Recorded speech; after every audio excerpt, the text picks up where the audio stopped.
kami persilahkan Pastor Bonaventura, waktu dan tempat telah disediakan.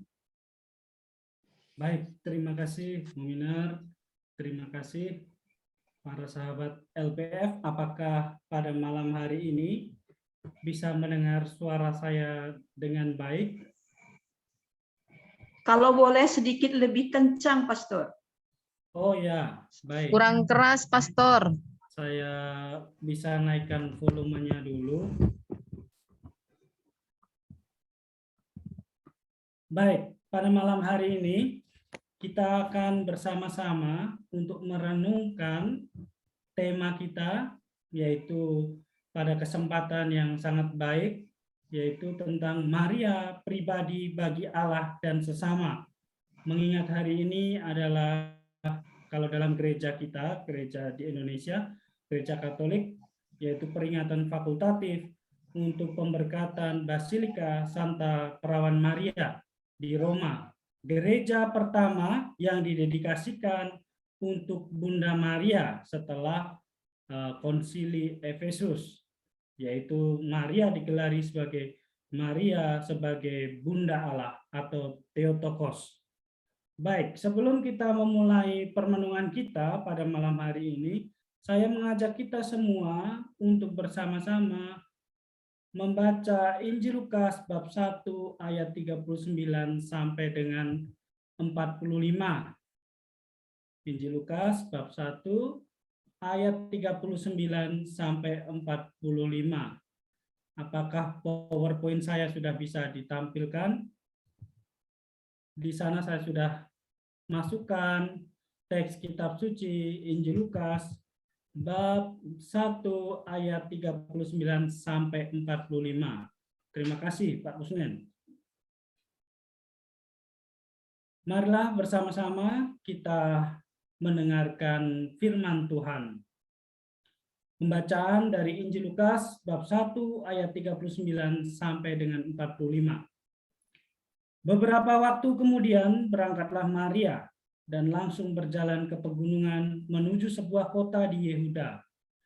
Di situ ia masuk ke rumah Zakaria dan memberi salam kepada Elisabet. Dan ketika Elisabet mendengar salam Maria, melonjaklah anak yang di dalam rahimnya, dan Elisabet pun penuh dengan Roh Kudus. Lalu berseru dengan suara nyaring, "Diberkatilah engkau di antara semua perempuan, dan diberkatilah buah rahimmu. Siapakah aku ini sampai ibu Tuhanku datang mengunjungi aku? Sebab sesungguhnya ketika salammu sampai kepada telingaku, anak yang di dalam rahimku melonjak kegirangan.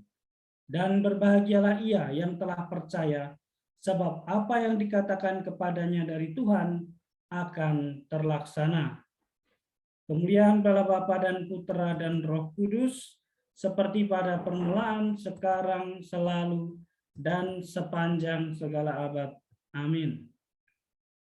Saudara dan saudariku yang terkasih, pada hari ini, peringatan pentabisan Kenisah Maria, yaitu Basilika Santa Maria di Roma, atau yang biasa dikenal sebagai Basilika Santa Maria Maggiore, merupakan suatu bangunan suci, yaitu bangunan kenisah yang dibangun khusus untuk menghormati Bunda Maria sebagai Bunda Allah. Nanti pada akhir permenungan kita akan bersama melihat sedikit tentang arsitektur, bentuk dari bangunan yang mengungkapkan ekspresi arsitektur itu mengungkapkan ekspresi teologi dari Maria, Sang Bunda Allah. Dalam bacaan Injil Lukas tadi, kita melihat beberapa poin yang penting yang bisa kita lihat dan kita renungkan hari ini, yaitu tentang Maria dikenal sebagai Ibu Tuhan, yaitu pengakuan dari Elisabet oleh karena inspirasi dari Roh Kudus. Jadi setelah kabar sukacita, konteksnya yaitu Maria bertemu dengan utusan Allah, yaitu malaikat Gabriel, yang memberitakan bahwa dia akan menjadi ibu Tuhan. Dia akan menjadi ibu Tuhan, ibu Sang Penebus. Lalu kabar sukacita yang kedua yang disampaikan malaikat adalah misi dan hidup yang baru yang harus dihidupi oleh Maria sebagai ibu Tuhan itu.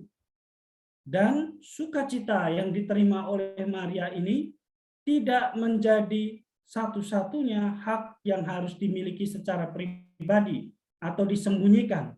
Tetapi Maria mencoba mengkomunikasikan pesan sukacita. Bukan pesan sukacita bahwa ia adalah ibu Tuhan atau ia telah dipilih menjadi ibu Tuhan, tetapi sukacita karya keselamatan Allah telah terlaksana di dalam dunia ini. Allah yang dinanti-nantikan akan segera hadir untuk menyelamatkan umatnya. Maka Maria segera berangkat dan berjalan. Dikatakan dalam teks, Maria berangkat dan berjalan. Sukacita keselamatan ini mendorong Maria untuk mengkomunikasikan kepada orang lain rahmat Allah yang sudah dinanti-nantikan tadi.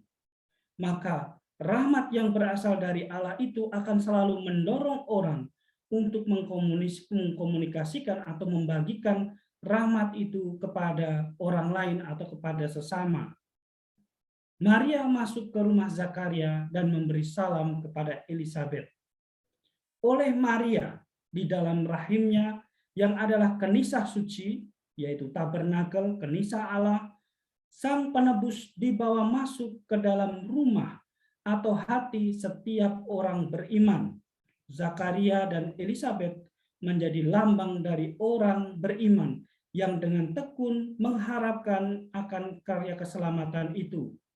Yaitu kita tahu bahwa mereka adalah dari keluarga imam, Zakaria imam, dan Elisabet menantikan seorang putra yang telah ditunggu-tunggunya hingga pada masa tua. Dan iman itulah yang telah diwujudkan dalam penantian yang senantiasa di dalam doa. Dan Tuhan dikatakan ketika Zakaria masuk dalam bait Allah, dikatakan Tuhan mendengarkan penantian dan doa mereka. Maka saya katakan tadi, Maria datang untuk membawa pesan keselamatan tadi, rahmat keselamatan kepada setiap orang beriman. Jadi kita semua orang-orang beriman yang menantikan akan rahmat dari Tuhan, seringkali kita memperolehnya melalui perantaraan Bunda Maria, Sang Bunda Allah ini. Seperti yang kita lakukan baru saja dengan doa rosario tentunya, dengan doa novena, dan doa-doa lain melalui pertolongan Santa Perawan Maria, seringkali kita memperoleh rahmat keselamatan, rahmat kesembuhan, dan rahmat-rahmat lain yang kita mohonkan dari Tuhan. Selanjutnya kita lihat dalam PowerPoint itu dikatakan bahwa Maria memberi salam. Salam itu bisa berarti sebuah sapaan. Seperti dalam budaya kita, ketika orang masuk ke tempat atau ke rumah orang lain pasti memberi salam untuk memberi tanda menyapa. Tetapi juga dalam kebudayaan Ibrani dikatakan bahwa salam itu juga bisa berarti sebuah berkat atau tindakan memberkati. Seperti para murid Yesus yang diminta untuk memberi salam kepada orang-orang yang berada di dalam rumah setiap kali mereka memasuki rumah seseorang ketika mewartakan Injil. Jadi ketika para murid diutus untuk masuk, maka ketika mereka diterima di suatu rumah, mereka memberi salam. Dan salam itu akan tinggal di dalam rumah itu, atau berkat itu yang dibawa akan tinggal di dalam rumah itu. Jadi Tuhan mengunjungi umatnya bisa juga melalui orang-orang lain. Maka jangan sekali-sekali kita menolak orang yang datang ke tempat kita, karena tamu-tamu yang datang ke tempat kita mungkin mereka itu adalah Tuhan yang hadir, yang memberikan berkat dan menyapa kita. Mungkin karena takut corona dan lain sebagainya saat ini mungkin kita membatasi, tetapi pada situasi normal jangan pernah menolak orang yang datang, apalagi orang yang sangat membutuhkan untuk datang di rumah kita. Kita ingat Abraham. Abraham mempersilahkan 3 tamunya yang dalam interpretasi adalah Allah sendiri, Trinitas sendiri, Tritunggal yang Maha Kudus, yang datang untuk memberikan kabar sukacita. Dan hari ini Maria datang ke tempat Elisabet dan Zakaria untuk memberitakan kabar sukacita. Maka salam yang diberikan Maria tadi adalah berkat. Setiap kali mendoakan salam Maria penuh rahmat, artinya kita menyapa dan kita menerima berkat dari Sang Bunda Allah itu di dalam hidup kita. Setiap untaian salam Maria yang kita sampaikan kepada Bunda Maria akan dikembalikan kepada kita melalui salam balasan. Biasa kalau kita memberi salam selamat pagi, apa kabar, dan lain sebagainya, pasti kita akan diberi salam balasan. Demikian juga kita ketika menyapa Bunda Maria, salam Maria penuh rahmat. Maka salam itu juga yang dikembalikan kepada kita yang memberi salam kepada Sang Bunda Allah. Oleh karena itu, Maria memberikan salamnya itu, dan ketika salam itu didengar oleh Elisabet, Elisabet penuh dengan Roh Kudus. Dikatakan bahwa bayi yang ada di dalam kandungannya, yaitu Yohanes Pembaptis, melonjak kegirangan ketika mendengar salam itu. Dan dia penuh dengan Roh Kudus. Maria, sang pembawa rahmat. Malaikat Gabriel menyapa Maria, wahai engkau yang dikaruniai rahmat. Kita menyapa Maria dalam doa Rosario, dalam doa Salam Maria penuh rahmat. Maria yang penuh rahmat. Dia datang mengkomunikasikan rahmat Allah kepada setiap orang beriman. Orang yang saleh. Jadi dasarnya kenapa kita memperoleh rahmat itu, karena orang yang saleh akan mendapatkan kasih karunia Allah seperti yang dikatakan dalam Mazmur bab 1 ayat 1 sampai 6. Jadi ketika kita dengan penuh devosi atau dengan penuh kepercayaan kita mengucapkan salam kepada Sang Bunda Allah ini, maka kita akan menerima rahmat. Bukan karena kesalehan kita, tetapi karena rahmat itu diberikan secara cuma-cuma oleh Allah melalui Sang Bunda Putranya. Jadi Maria yang selalu mendampingi kita, memberikan rahmatnya itu, menyalurkan rahmat Allah kepada kita semua yang memintanya. Tanpa rasa devosi atau tanpa permohonan kita untuk meminta rahmat dari Sang Bunda Putra, maka rahmat itu rasanya menjadi sangat jauh. Meskipun Maria selalu dekat, tetapi paling kurang kita sebagai anak-anaknya harus meminta rahmat itu. Memang Maria mengerti akan kebutuhan anak-anaknya, tetapi kalau kita sombong dan kita tidak rendah hati untuk meminta rahmat itu, maka rahmat itu hanya ada di depan mata kita dan kita tidak akan pernah memiliki rahmat itu sendiri. Selanjutnya kita mendengar tadi dalam teks ayat yang ke-41, melonjaklah anak yang di dalam rahim Elisabet dan ia penuh dengan Roh Kudus. Melonjak artinya bukan hanya terkejut, tetapi ungkapan ekspresi sukacita karena telah menerima rahmat dari Allah. Dan Elisabet pun penuh dengan Roh Kudus. Sukacita di dalam roh. Rahmat Allah selalu membawa buah sukacita di dalam roh. Meskipun hidup kita susah, meskipun mungkin kita menghadapi persoalan yang pelik, yang susah untuk diselesaikan, tetapi dengan sukacita rahmat itu kita akan mampu untuk menyelesaikan segala permasalahan yang sedang kita hadapi saat ini. Meskipun kita merasa sulit, tapi kita akan mampu untuk berkorban bagi orang lain, sebab ada sukacita di dalam hati kita. Dan itulah yang dirasakan oleh Elisabet pada saat salam Maria itu masuk di dalam hatinya. Elisabet penuh Roh Kudus, Maria yang penuh rahmat, membagikan rahmat itu, yaitu Roh Kudus sendiri. Jadi Roh Kudus sendiri dibagikan kepada siapa saja yang mau menerima salam itu atau menerima berkat itu. Setiap kali tadi saya katakan kita menyapa, berdoa, "Salam Maria," kita menerima rahmat demi rahmat yang diberikan oleh Allah kepada kita. Tentunya dengan pemahaman, dengan penuh kesadaran, dan dengan iman. Jadi ketika kita mendaraskan doa Salam Maria dengan penuh iman, penuh kesadaran, maka pada saat itulah kita menerima rahmat Roh Kudus di dalam hidup kita. Roh Kudus dikomunikasikan seperti Roh Kudus yang diterima oleh Elizabeth, dan dia penuh dengan Roh Kudus.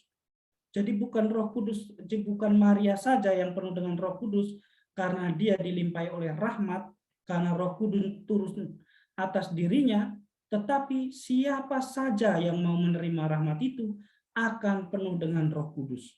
Siapa saja yang menerima salam dari Maria akan penuh dengan Roh Kudus, seperti yang diterima oleh Elizabeth. Mendengar salam Maria, Elizabeth bersuka cita karena ia percaya kepada Putra Allah dan ibunya. Pada ayat yang terakhir dikatakan bahwa berbahagialah ia yang percaya, sebab apa yang dikatakan oleh Allah akan terlaksana. Itu dalam ayat yang terakhir nanti. Jadi mendengar salam Maria dengan penuh iman dan kepercayaan, maka Elizabeth atau setiap orang yang mau mendengarkan salam itu dengan penuh iman dan kepercayaan akan menerima sukacita dari Allah. Yaitu syaratnya tadi, orang harus memiliki iman ketika mendoakan doa Salam Maria itu. Maka doa ini sangat penting dalam gereja. Dalam sejarah, doa Salam Maria ini sudah ada dari berabad-abad dan sampai sekarang masih terus diucapkan. Bukan saja menjadi doa yang sangat dekat dengan orang beriman, tetapi menjadi kekuatan yang memampukan siapa saja. Maka ketika kita sungguh mendoakan dengan penuh kesadaran, saya katakan tadi, kita akan mampu memahami seluruh makna karya keselamatan Allah yang telah dikomunikasikan melalui wahyu yang kita terima, baik melalui gereja, melalui kitab suci, maupun melalui tradisi suci yang diajarkan. Oleh karena itu, ketika kita diajak untuk mendoakan doa Angelus setiap jam 6, jam 12, dan jam 6 lagi, di sana kita selalu diingatkan bahwa pada jam-jam doa itu rahmat Allah sedang turun atas diri kita. Mungkin saat itu kita sedang sibuk. Mungkin saat itu kita sedang dalam keadaan sedih. Mungkin saat itu kita sedang merasa sakit dan terbaring di rumah sakit atau di rumah. Ketika kita mengingat jam Angelus dan jam doa tadi, dan kita mendaraskan doa Salam Maria yang penuh rahmat tadi, maka rahmat Allah sungguh kita terima. Rahmat kesembuhan, rahmat kekuatan, dan rahmat-rahmat lain yang kita butuhkan. Selanjutnya, dalam teks dikatakan bahwa ia berseru dengan suara nyaring, yaitu Elizabeth, diberkatilah engkau di antara semua perempuan, dan diberkatilah buah rahimmu. Siapakah aku ini, sampai ibu Tuhanku datang mengunjungi aku. Di sini ada kesaksian iman atau pengakuan iman yang diinspirasikan oleh Roh Kudus dari mulut Elizabeth. Sebenarnya Elizabeth ini gambaran atau gambaran dari orang-orang yang menantikan keselamatan. Saya katakan tadi, orang-orang yang menantikan keselamatan seperti Elizabeth ini, hari ini ketika Maria menyampaikan salamnya, maka muncullah pengakuan iman itu. Jadi kelompok dalam perjanjian lama yang menantikan kedatangan Sang Mesias, ketika Maria datang, maka di sana sungguh penantian mereka terjawab. Sama seperti halnya ketika kita sedang dalam kondisi yang susah, kita berdoa novena, dan ketika menyelesaikan doa novena itu, terjadi sebuah mujizat di sana, terjadi rahmat, kita diberikan rahmat untuk bisa keluar dari permasalahan, dan kita merasa lega. Itulah yang dirasakan oleh Elizabeth pada saat itu. Maka iman itu muncul. pengakuan itu muncul. Siapakah aku ini? Kesadaran akan dirinya sendiri. Saya ini bukan siapa-siapa. Ternyata Tuhan memperhatikan saya. Ternyata Tuhan mengunjungi saya melalui ibunya, melalui sang bunda. Kita sering sekali tidak menyadari bahwa kehadiran Bunda Maria di dalam doa-doa kita sungguh kehadiran Allah sendiri. Sebab yang dikandung oleh Maria bukan lain, yaitu Allah sendiri. Yesus adalah Allah yang menjadi manusia. Maka perkandungan Maria adalah seperti yang saat ini sedang dirayakan oleh gereja, yaitu Basilika Santa Perawan Maria, di mana Maria menjadi kenisah Allah, di mana setiap orang yang masuk ke dalam basilika itu akan menemukan Allah sebagai pusat dari seluruh ornamen-ornamen yang indah itu. Allah menjadi pusat di mana setiap orang bisa menemukannya di dalam gereja itu. Maka diharapkan bahwa setiap orang yang datang kepada Bunda Maria akan bertemu dengan Yesus sendiri, Sang Putra. Sebab yang ada di dalam rahim Maria adalah Putra Allah, adalah Yesus sendiri. Oleh karena itu, dengan pengakuan iman ini, Maria adalah Bunda Allah, Maria sebagai Ibu Tuhan. Dengan pengakuan ini sekaligus kita mengakui bahwa Allah berkarya dalam diri setiap orang. Allah tidak berkarya tanpa manusia. Allah tidak menjadikan kita manusia sebagai ciptaan seperti yang lain. Seperti mungkin kalau dalam dunia digital dan teknologi ini kita seperti robot. Kita selalu komplain kadang, kenapa kalau Tuhan itu ada, kenapa dia tidak menjauhkan kita dari corona, kenapa tidak menyelamatkan saudara saya, kenapa tidak menyembuhkan ini dan itu. Seolah-olah bahwa Tuhan yang ada itu hanya untuk kepentingan kita, memenuhi keinginan kita masing-masing. Tetapi karya keselamatan itu tidak tanpa manusia. Allah hadir juga melalui manusia, bahkan masuk ke dalam rahim manusia dan mengambil rupa manusia. Oleh karena itu, dengan kedatangan Maria, Sang Bunda, kita diingatkan bahwa Allah juga datang ke dalam diri kita masing-masing ketika kita mau mendengarkan sabdanya. Maria mengandung anak Allah, Sang Sabda itu ketika mendengar sabda dari Allah sendiri yang disampaikan oleh malaikat Gabriel.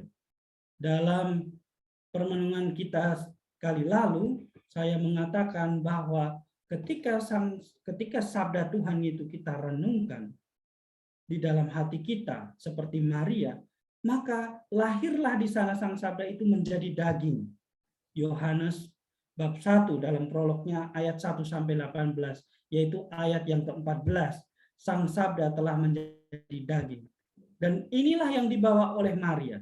Sabda yang menjadi manusia tadi, yang menjadi kekuatan bagi setiap orang beriman, datang hadir, terlibat di dalam hidup kita masing-masing. Maka hanya melalui pengakuan iman ini yang mengakui bahwa Allah terlibat dan hadir di dalam hidup manusia, kita akan dikuatkan. Kita tidak akan pernah putus asa bahwa di dalam kelemahan saya, di dalam kesulitan yang saya hadapi, kekurangan dan lain sebagainya, di dalam keberdosaan saya, Allah senantiasa hadir. Allah menghendaki saya untuk menjadi baik. Allah menghendaki agar saya sembuh dari penyakit-penyakit yang saya derita. Bahkan Allah menghendaki saya terbebas dari dosa yang mungkin sampai saat ini kita merasa nyaman tinggal di dalamnya. Maka pembebasan ini hanya bisa dilakukan kalau orang sungguh sadar, sungguh hadir, sungguh memberikan diri seperti Maria. Seperti tema kita, Maria merupakan pribadi bagi Allah dan sesama. Jadi dalam seluruh hidupnya, Maria memberikan dirinya, baik pelayanan bagi Allah, karena dia telah dipilih menjadi Bunda Putra Allah, harus membawa rahmat itu, harus mengkomunikasikan rahmat itu kepada semua orang, dan juga sekaligus dia datang untuk melayani. Sama seperti sang putra yang ia kandung, datang bukan untuk dilayani, tetapi datang untuk melayani. Maka dia jalan jauh-jauh dari Nazaret ke pegunungan Yudea untuk pergi ke tempat Elisabet untuk melayani. Karena Elisabet saudaranya sedang mengandung dan akan melahirkan. Dia datang untuk bersukacita dan melayani. Bukan hanya bersukacita karena mendengar saudarinya itu setelah sekian lama sampai tua baru bisa mengandung, tetapi untuk tinggal di sana untuk membantu Elisabet. Jadi seluruh hidup Maria diperuntukkan bagi pelayanan dari Allah, misinya melakukan apa yang menjadi kehendak Allah, terjadilah padaku menurut perkataanmu, dan pergi untuk melayani sesama. Inilah pesan yang bisa kita petik dalam pribadi Maria sebagai bunda Allah. Sebagai bunda Allah, Maria memberikan diri bagi Allah dan bagi sesama.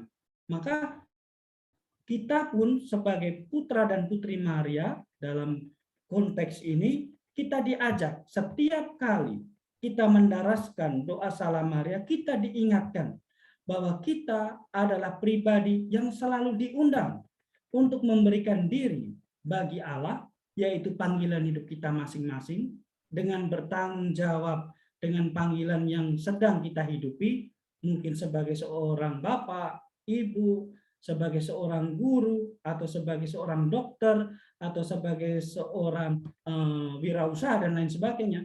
Panggilan hidup kita harus kita lakukan dengan penuh tanggung jawab. Seperti Maria, setia melakukan tanggung jawabnya sebagai ibu Tuhan sampai di bawah kayu salib.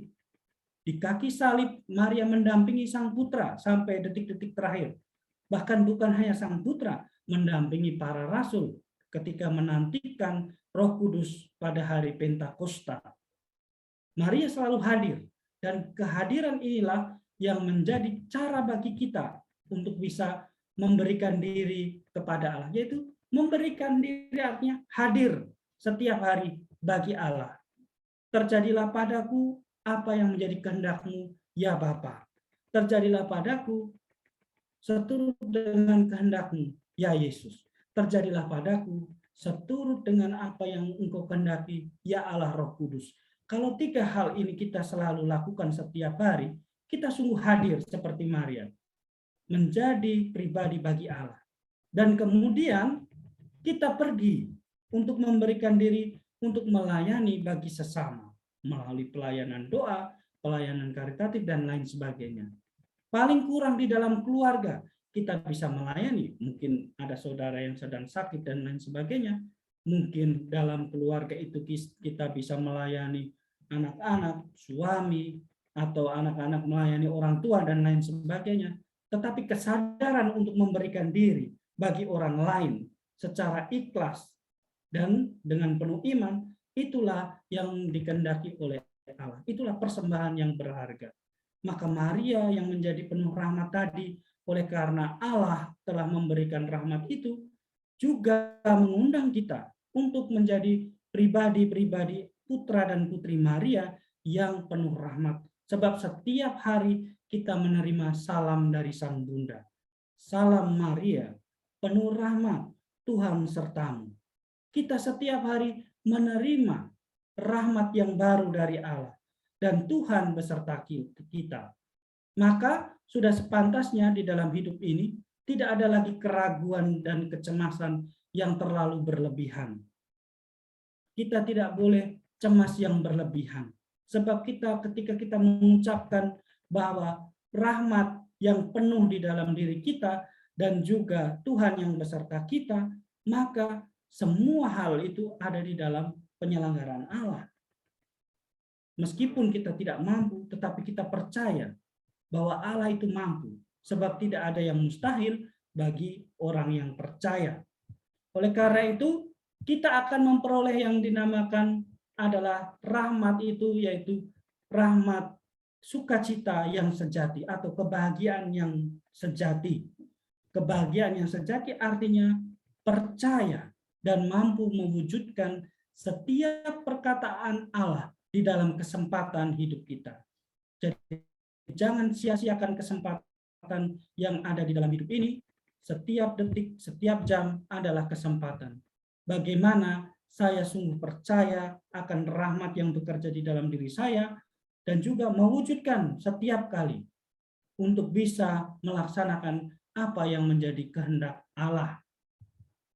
Di akhir permenungan ini, saya mengajak kita semua untuk melihat tentang bangunan dari Basilika. Ini bangunan dari Basilika tampak depan, ya. Nah, ini yang background yang saya pakai ini bagian dalam, bagian utama, yaitu altar utama dari yang dipersembahkan untuk Maria, Bunda Allah. Mungkin yang pernah ke kota Roma dan pasti mengunjungi Basilika ini, karena ini basilika yang penting, salah satu dari 4 basilika yang penting yang biasa dikunjungi para peziarah.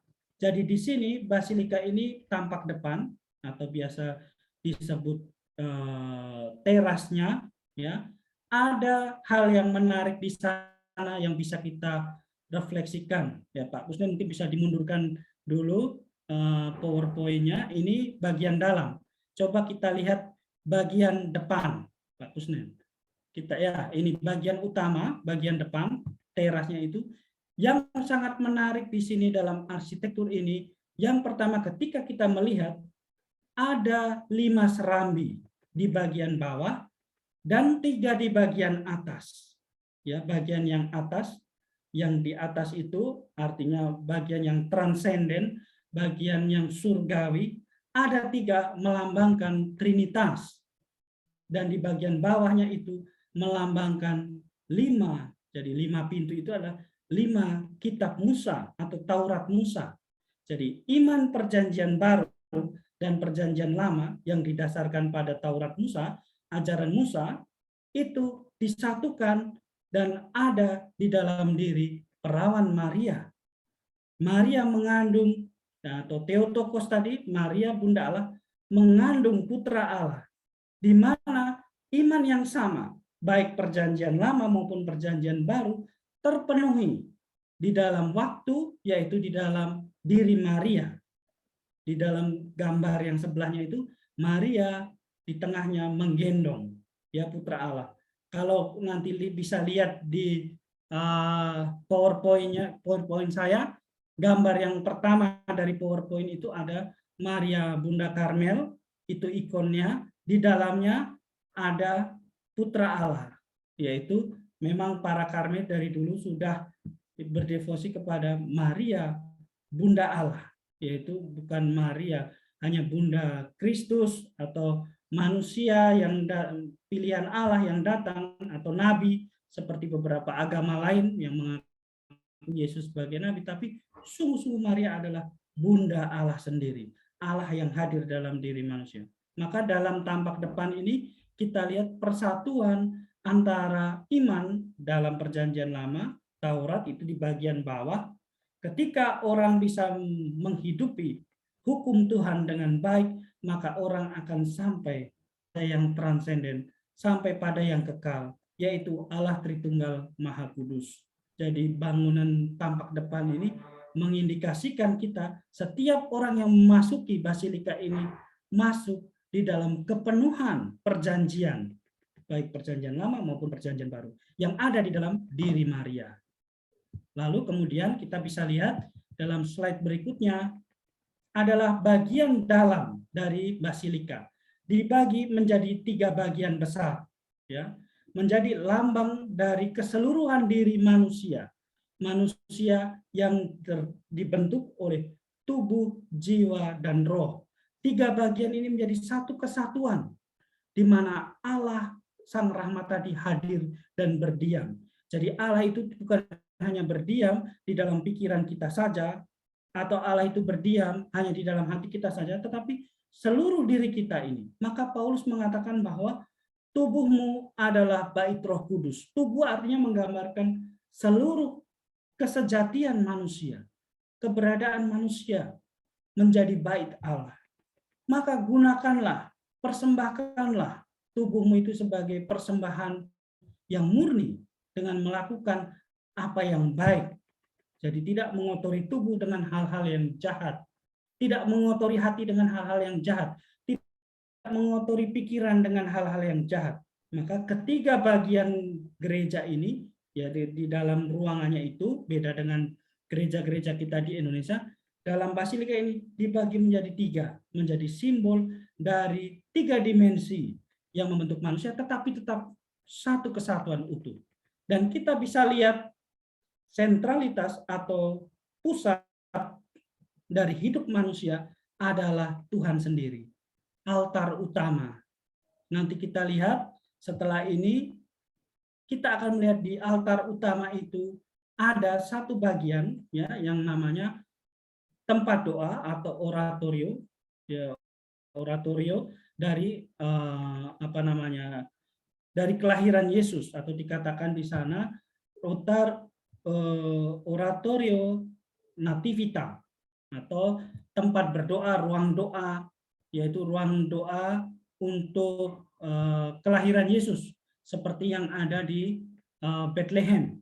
Ya, di sana disimpan relikwi, yaitu palungan Yesus, palungan yang diyakini bahwa itu palungan itu digunakan oleh Yesus. Mau mengatakan bahwa basilika ini menyimpan misteri inkarnasi. Maria menyimpan di dalam hatinya seluruh perkara, yaitu inkarnasi, atau perkara artinya rahmat keselamatan yang diberikan oleh Tuhan kepada manusia, disimpan dan dilahirkan ke dunia ini oleh Maria. Dan di pusat, di tengah itu terdapat di sana palungan, yaitu tempat dari Yesus sendiri, Sang Raja, Sang Mesias yang hadir untuk menyelamatkan, Sang Immanuel. Oleh karena itu, ketika kita memasuki basilika itu, kita masuk di dalam seluruh kepenuhan perjanjian seperti saya katakan tadi. Dan sangat indah sekali ornamen-ornamennya di sana, menggambarkan keindahan dari kebajikan-kebajikan yang dimiliki oleh Maria. Di sana ada berbagai macam ya ornamen yang luar biasa menggambarkan sejarah keselamatan.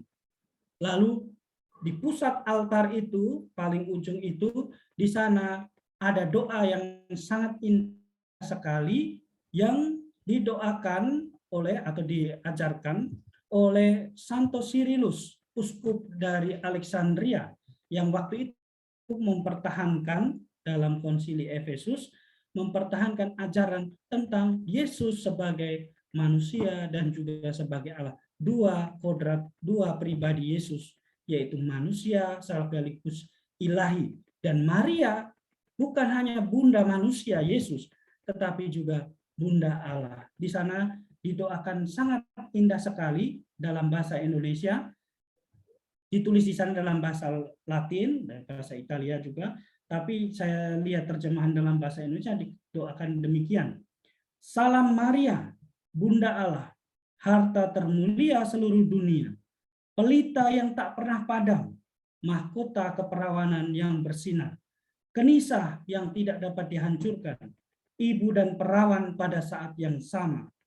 Salam, oh engkau yang telah mengandung di dalam rahimmu ketak terbatasan. Doa dari Santo Cyrillus, uskup Alexandria dalam konsili Efesus melawan bid'ah atau ajaran sesat dari Nestorius. Jadi latar belakang didirikannya gereja ini adalah setelah konsili itu. Setelah pengakuan Maria, dogma Maria, Bunda Allah.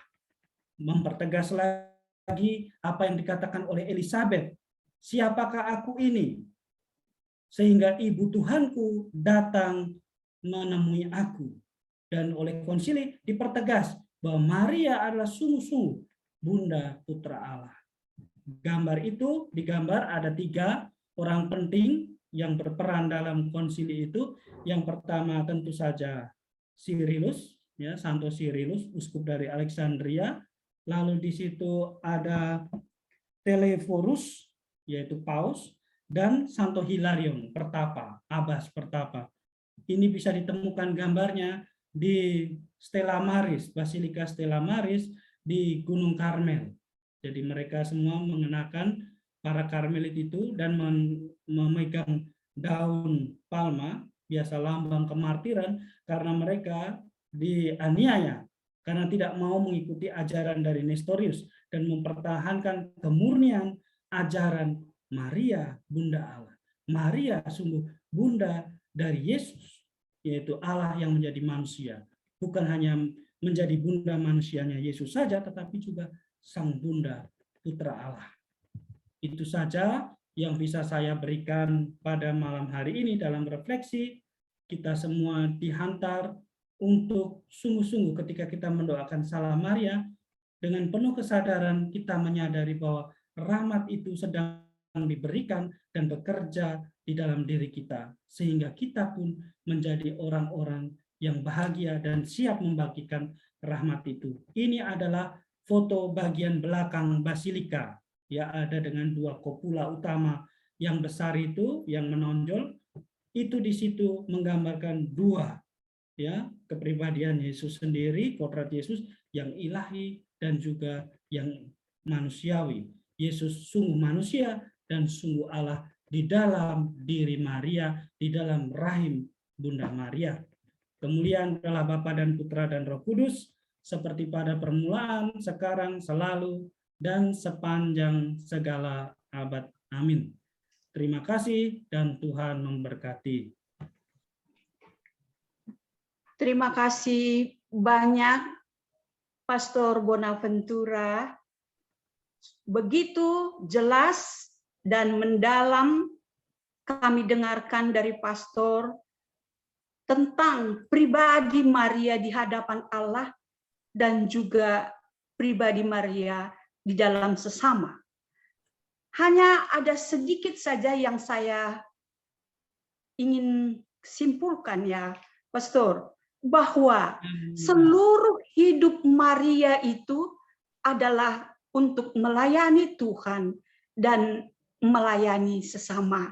Ini nomor satu yang bisa saya simpulkan. Dan yang kedua, dalam hidup ini kita tidak perlu terlalu cemas. Meskipun pandemi sangat bergejolak, kita tidak perlu terlalu cemas. Kita ingat saja bahwa di kaki salib Bunda Maria berdiri. Dan pada saat itu Yesus menyerahkan Yohanes kepada Bunda Maria dan Bunda Maria kepada Yohanes. Artinya suatu persatuan yang tetap teguh. Dan kita harus percaya sungguh, bukan hanya Yohanes yang diserahkan Yesus kepada Bunda Maria, tetapi kita juga semuanya diserahkan kepada Bunda Maria. Mari kita selalu rajin memberi salam hormat kepada Bunda kita, Bunda Maria. Ini yang dapat saya simpulkan, Pastor. Semoga kiranya ada manfaat. Malam hari